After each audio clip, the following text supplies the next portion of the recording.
Greetings, everyone. Today officially starts the journey towards the release of the Brawl animation. We're going to be starting with props first. So, today, as you can see in the background, I have some images. Today, we're making a crate of some kind, of sorts.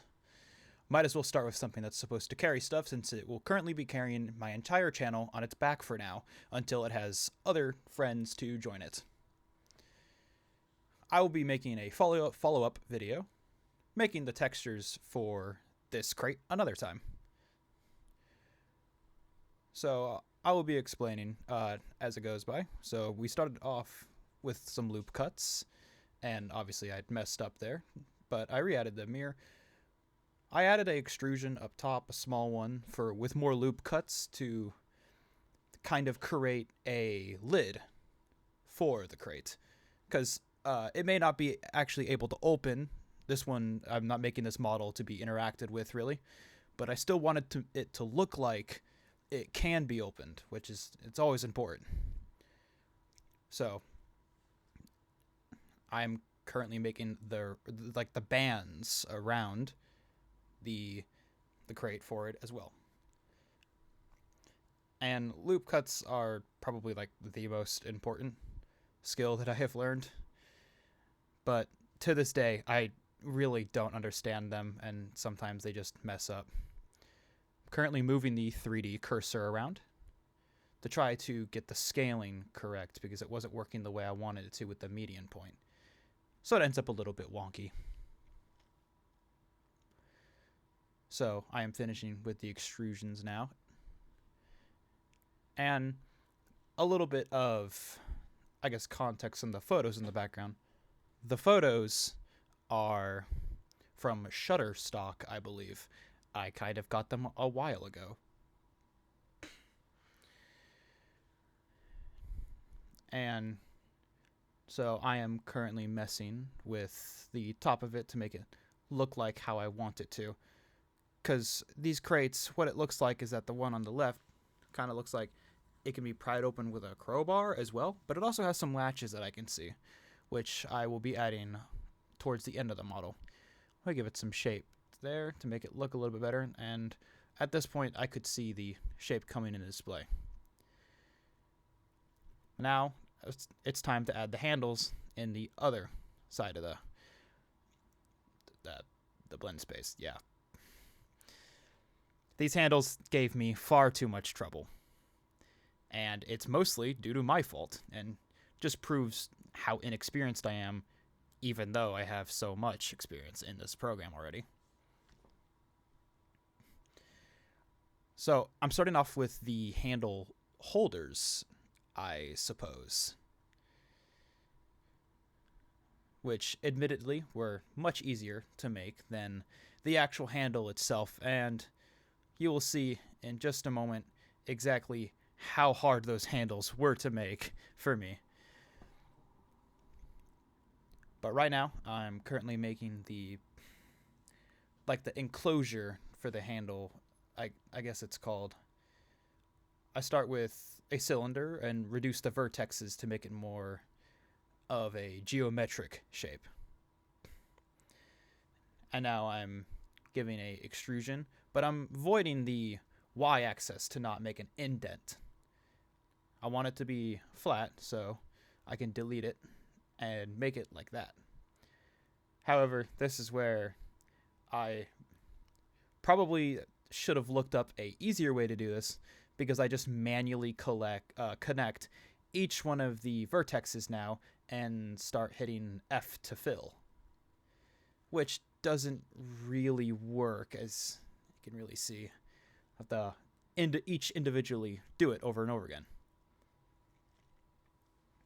I switched it to auto smoothing because it just looks better, and I'm checking the face orientation now. If the faces were counted as inside on the outside, it would have caused a lot of problems later down the line with texturing. I removed the bottom part of it, which, again, this is where my lack of experience shows, because I swear there is a better way to do this, but I really just wanted to start this. So I start manually filling in the spots. And I think this is going to be a pretty good example of what happens when you have an inside face on the outside, because the texturing looks all off. Or maybe not. I forgot that I kind of have to be in texturing mode, and it's been a moment. This is my first like kind of scripted video. I will be making far longer scripts down the line, but it's been a lot all of a sudden, so I wanted to get this out. I just have some keynotes here, and of course I do these all in post because I usually listen to music while I model my textures and, well, just model in general. Here we're making some snap orientations, but I just found out that it just didn't really work at all. I mess around with this for a while, and just nothing seems to work, so I just give up and decide to move it manually, make it look at least somewhat decent.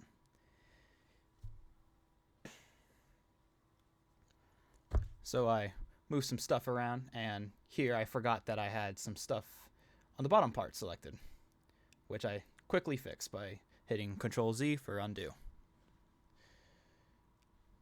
Now, this is where I make one of the worst decisions in this entire modeling process that probably could have cut down on a lot of the time. I just duplicated the handles there instead of just mirroring across the y-axis. I don't know why I didn't just mirror across the y-axis. I can't remember why. So I'm looking if they're orientated like evenly, which is worthless because they're not. I can't really eyeball that. So now I'm going to start the work on the handle.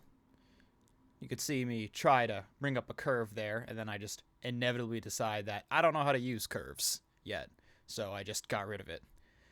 I am sure there are far better people who actually know how to use those curves, which they can make some beautiful piping and stuff, which I probably should learn down the line.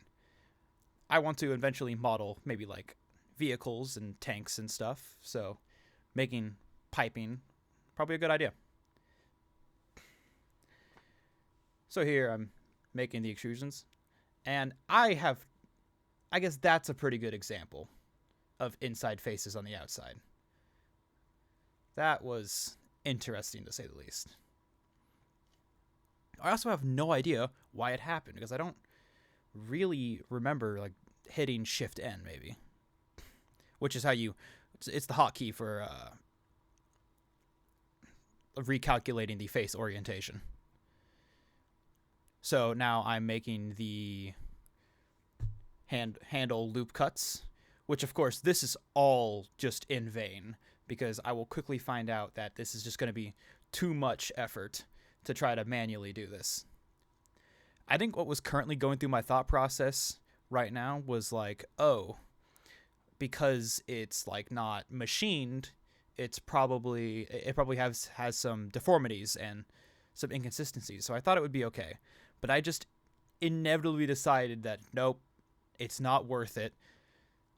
I probably won't have a camera scene zoomed in on this prop in the final animation that I'm making. So probably just a worthless decision. And you can see me here finally make the move to a y-axis loop cut, which is all that was needed to do.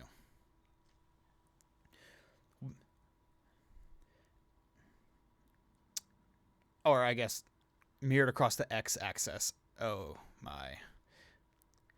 Apparently I am spreading misinformation now. So with them mirrored now, I am able to create the handle properly. I can explain it now. I move it into position there as best as I can, and I add loop cuts now. And I start moving them using the proportional edit tool, which is one of the most important tools that you will ever use. And I just realized that I'm not using the proportional edit tool. I think I used it in the first handle. But I should use it some more here if I remember correctly.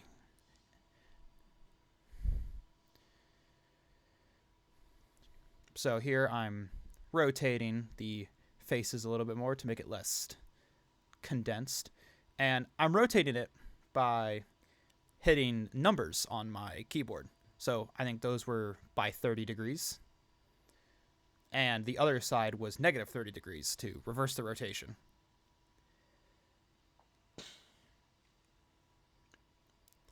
Here I spread out the handle a little bit more, thinking that I need some more space. Which was probably a good idea, because it helped the final product look a little bit better from a long distance. So, while I currently mess around with these movements, I think it's a good time to explain that the brawl animation is supposed to be a short action animation of some kind.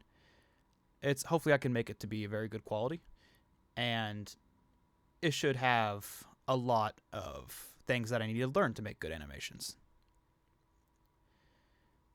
So, as the handle takes a basic shape, I'm going to finish up with the hatches on the front to make it a little bit, well, more believable that you can open it maybe. And I make a funny back end decision where I don't mirror the handle across the other side before I stop recording. And that's the end of the model. I hope you all have a fantastic day, and of course, expect more updates. Thank you all for joining me.